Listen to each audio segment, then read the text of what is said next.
Alright guys, kali ini aku mau review salah satu bot kita. Sebenarnya ini bot yang sudah launching beberapa saat yang lalu ya. Namanya adalah Evelyn Bot. Jadi bot ini untuk pair BTC USD. Nah, aku mau review sekarang tuh yang low risk. Nanti kalian akan dapatkan file drive atau folder drive. Nanti isinya ada 1, 2, 3, ada 5 file. Yang pertama ada file setnya, yang kedua ada file ex5, yang ketiga ada file spesifikasi teknisnya, terus ada folder, ada file foto. Nanti kalian bisa scan untuk masuk ke grup VVIP kita, dan ada tutorial penggunaan bot. Nah, aku akan tutor dulu ya penggunaan botnya. Kita mulai dari sini. Nanti kalian dapat file ini, jadi kalian tinggal klik 2 kali saja Evelyn Bot BTC-USD. Yes. Terus ambil di navigator. Setelah klik 2 kali nanti akan ke navigator, baru ke event. Yes. Baru kalian ini allow algo trading ya guys. Terus inputnya juga kalian load. Habis di load kalian ambil BTC-USD low risk. Kalian ambil file setnya. Untuk file set yang gambar audio guys. Oke. Baru kalian klik OK. Baru kalian ke kanan atas allow algo tradingnya, kalian klik hingga menjadi segitiga hijau seperti ini.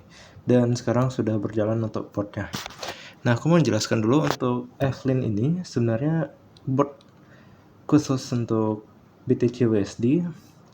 Untuk skemanya dia pakai moving average, moving MACD.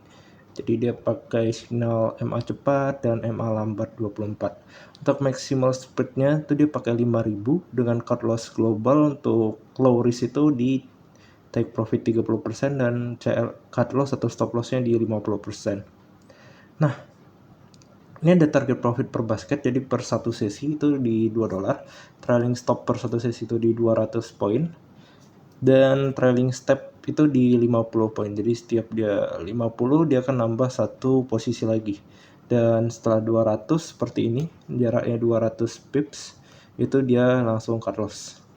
Untuk jarak gridnya itu 30. Jarak grid antar gridnya itu 30 atau 300. Dan pengganda lotnya kita pakai di 1,2. Nah, untuk indikatornya sendiri ini juga ada jam trading. Jadi dia akan otomatis stop jika sudah mencapai jam 24.00 atau mulainya di jam 00.00. Jadi kalian bisa atur kalau kalian mau hanya trading di jam 1 sampai 8 pagi, itu juga bisa diatur di sini guys. Nah, untuk mode tradingnya bisa dilihat di sini, kalian bisa milih ada 3 mode trading. Jadi dia bisa buy and sell independent seperti ini, dia akan buka buy and sell, bisa startnya hedging, atau dia bisa buka 2 posisi buy and sell dalam satu sesi itu. Atau kalian hanya pilih hanya buy saja, itu juga bisa guys. Nah, tadi aku udah jelaskan trailing stopnya, jarak gridnya, maximal layernya ini bisa diatur, pengganda lotnya juga bisa diatur. Nah, untuk Evelyn Bot ini sendiri sudah memiliki recovery mode ya guys. Jadi kalau misalnya dia posisi buy-nya nih loss, dia akan otomatis membuka posisi sell. Ini namanya posisi recovery mode-nya. Jadi dia 3 buy, mungkin karena loss semua, bisa dilihat nih loss, dia otomatis membuka satu posisi loss atau posisi pembaliknya. Jika tetap trennya ke bawah, dia akan membuka posisi loss lagi dengan pengganda lot guys. Jadi untuk recovery mode ini, untuk Evelyn Bot ini sangat kuat guys. Jadi ini cocok untuk kalian yang punya modal minim. Jadi jangan takut akan ada stop loss. Nah, untuk filosofi tradingnya sendiri, dari cerita sih Evelyn Bot ini saya buat karena kenalan sama salah satu wanita yang saya kenal saat saya lulus SMA. Bukan saat lulus, saat dari kelas 2 SMA umur 17 tahun hingga umur 18 tahun. Jadi my sweet 17 tuh saya habiskan berhubungan intens dengan wanita ini. Dia cukup pintar, namun juga tough karena Evelyn ini adalah seorang perantau. Dia merantau ke Medan. Jadi karakteristiknya sebagai wanita dia tuh pintar, agile, namun memiliki fundamental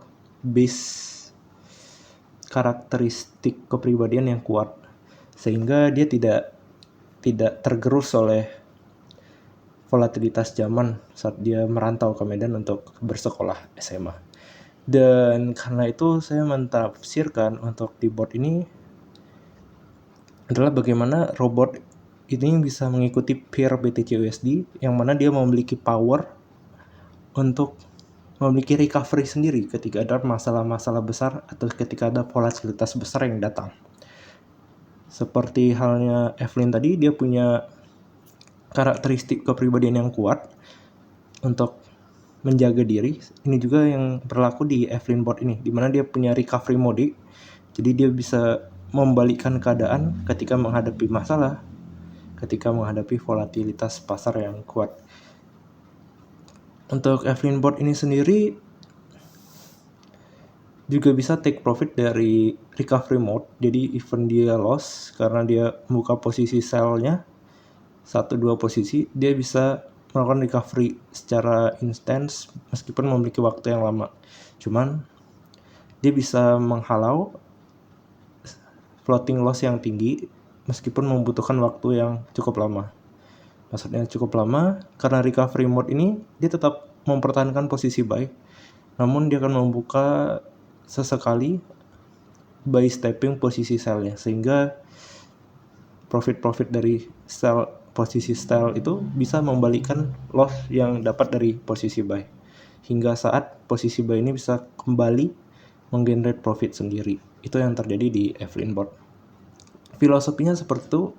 Evelyn board ini agile, cuman memiliki dasar fondasi yang kuat. Bagaimana dia bisa melawan keadaan, bagaimana dia bisa bertahan dengan sedikit ofensif terhadap semua masalah, terhadap volatilitas yang datang. Itu yang terimplementasikan dalam pergerakannya di market BTC-USD. Karena kita tahu juga market BTC-USD ini adalah market yang cukup volatile. Banyak faktor yang mempengaruhi BTC-USD, tidak seperti gold yang hanya mungkin variabel utamanya adalah kebijakan. Namun untuk BTC-USD ini semua variabel itu memiliki proporsi yang sama untuk mempengaruhi volatilitas pasarnya. Bahkan seintens atau sekedar jam trading aja itu berpengaruh di BTC-USD. Bagaimana jam hari kerja itu memiliki volatilitas yang berbeda dengan jam di luar hari kerja. Dan karena market BTC-USD ini adalah market 24 jam, sehingga butuh sebuah bot yang stabil, yang bisa menstabilkan volatilitas yang tinggi dari market BTC-USD. Untuk mencapai volatilitas ini perlu analisa yang mendalam dan recovery mode yang kuat, namun agile terhadap market, sehingga saat market downtrend ekstrim atau volatilitas ekstrim, dia tetap bisa menahan laju floating loss dan secara berangsur-angsur dapat membalikkan keuntungan menjadi profit. Itu yang terjadi di BTC-USD.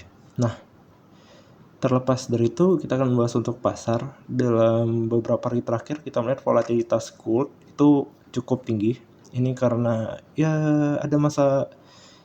ada align-nya juga, atau ada keterkaitannya juga dengan rasio utang Amerika Serikat, di mana ada satu asumsi yang menyatakan Amerika Serikat itu akan melakukan atau membuat bargaining power terhadap utangnya mereka itu dengan meningkatkan nilai aset simpanan emas mereka. Jadi jika mereka memiliki aset simpanan emas yang bernilai sama dengan utang, mereka tuh punya bargaining power dalam hal memanage utang-utang yang mereka miliki. Jadi itu yang mungkin salah satu yang variabel utama yang menyebabkan saat ini emas itu sedang volatilitas tinggi. Kemarin di pumping hard, terus dalam beberapa hari terakhir itu di-dump. Selain itu ya karena perang juga, kemarin perang dengan Iran itu juga berkaitan dengan bagaimana Amerika Serikat itu ingin memanage kendali mereka terhadap sumber daya energi global. Karena sebelumnya mereka sudah mendapatkan minyak atau kendali atas minyak mentah dari Venezuela, itu adalah penghasil minyak terbesar ke-1, keduanya Arab Saudi, dan selanjutnya mereka ingin mendapatkan kendali atas minyak di Iran, yaitu di posisi ketiga. Jadi untuk 3 besar pengendali minyak global itu mereka harusnya sudah mendapatkan kendali karena mereka sudah mengendalikan Venezuela dan kedua Arab Saudi. Cuman untuk variabel 1 dan 2, Venezuela dan Arab Saudi, di Venezuela itu kondisi kualitas minyak mentahnya itu cukup menguras tenaga dan menguras modal karena kualitasnya bisa dibilang cukup buruk. Jadi perlu pengolahan intens untuk bisa mencapai kadar pasar yang dibutuhkan. Sedangkan untuk di Arab Saudi mungkin cost dari minutes pertambangan minyaknya itu cukup tinggi karena kendali yang dipegang untuk urusan minyak itu masih dipegang oleh Aramco yang mana sebagian besar dimiliki oleh kerajaan Arab Saudi, sehingga kontrol Amerika Serikat stabil cuman tidak cukup dominan, dan dimana dominan itu perlu untuk Amerika Serikat karena mereka membutuhkan permodalan yang intens untuk menyelenggarakan negaranya gitu. Jadi Iran itu mau tidak mau akan menjadi target abadinya Amerika Serikat hingga mereka bisa mengontrol sumber daya alam yang ada di Iran. Terlepas ya isu yang lain, perselisihan dengan Israel, namun yang menjadi cons atau yang menjadi dasar adanya agresi ini ya justru sumber daya alam. Apalagi sekarang kita membutuhkan sumber daya alam yang cukup intens, baik itu menjalankan listrik atau ya mengembangkan AI yang membutuhkan sesuatu untuk memanaskan air sehingga bisa mengenerate listrik lebih banyak. Dan untuk Indonesia, market watch-nya kemarin ada isu Bursa Efek Indonesia dan OJK yang mengundurkan diri. Mungkin ini sebagai pukulan dari MSCI terhadap market atau terhadap financial institution di Indonesia yang cenderung membiarkan praktik adanya pumping hard dan dumping hard terhadap pasar bursa efek secara keseluruhan, karena yang menyebabkan kenaikan harga IHSG dalam beberapa bulan ke belakang itu justru saham-saham atau emiten-emiten yang secara fundamental itu tidak bagus atau tidak layak. Ada banyak saham gorengan atau saham konglomerat yang dipump habis-habisan sehingga indeks harga saham gabungannya naik. Sehingga bisa dibilang harga 8.000 di IHSG itu secara tampilan luar itu bagus, cuman di dalamnya itu bisa dibilang rapuh gitu. Jadi pukulan MSCI itu langsung menurunkan IHSG lebih dari 10%. Dan mungkin akan berjalan terus jika standar MSCI itu tidak diterapkan di Indonesia. Dan standar MSCI itu kan volatilitas atau stok yang disediakan untuk masyarakat itu di atas 25% kalau saya nggak salah. Itu sebenarnya perlu karena kontrolnya tidak lagi di pemilik saham utama, dan sehingga pasar itu bisa lebih volatile, pasar itu bisa lebih liquid. Sedangkan yang terjadi saat ini free float-nya itu paling di bawah 10%, bahkan ada saham yang cuma 5%, 6%, 7%, dimana emiten itu bermain di kepemilikan 10 besar sahamnya, yaitu membagi kepemilikan itu ke entitas-entitas besar untuk menguasai 5-10%. Meskipun tidak terlihat siapa pemegang saham utamanya, cuman scripts-nya atau yang di kode C itu menguasai 90% saham. Dan jika kita lihat pemilik saham utamanya, rata-rata ya perusahaan besar di Indonesia ini kantor pemilik saham utamanya itu tidak ada di Indonesia. Jadi apapun yang terjadi atau generate profit yang ditimbulkan dari pasar atau dari bisnis itu justru tidak berdampak ke Indonesia karena mereka cenderung membuat perusahaan rugi atau perusahaan untung seuntung-untungnya, dan untuk profitnya langsung di store ke pemilik saham atau kepemilikan saham besar yang secara kantornya berada di tax haven country, sehingga profit yang tergenerate itu bisa terhindar pajak. Dan itu secara aturan sah, tapi secara moral ya sangat bertentangan dengan etika bisnis. Jadi pukulan MSCI ini bukan sesuatu yang tidak bisa diprediksi. Ini adalah pukulan yang bisa diprediksi bahkan dari jauh-jauh hari, karena bursa kita ini sudah bobrok dan MSCI ini hanya trigger agar ada perubahan. Tapi menurut saya sih untuk saat ini gak usah dulu untuk berinvestasi di saham Indonesia, karena ya kalian punya banyak opsi ya untuk market yang lebih bersih dan yang lebih transparan. Bisa ke kripto, atau kalian bisa investasi di luar bursa saham seperti emas, seperti mata uang, karena ya bursa saham kita ya sejelek itu menurut saya. Mungkin itu tadi kita sudah review tutorial untuk FNB board dan sedikit market insight. Jadi be wise, buat trading ini adalah bagian dari analisis.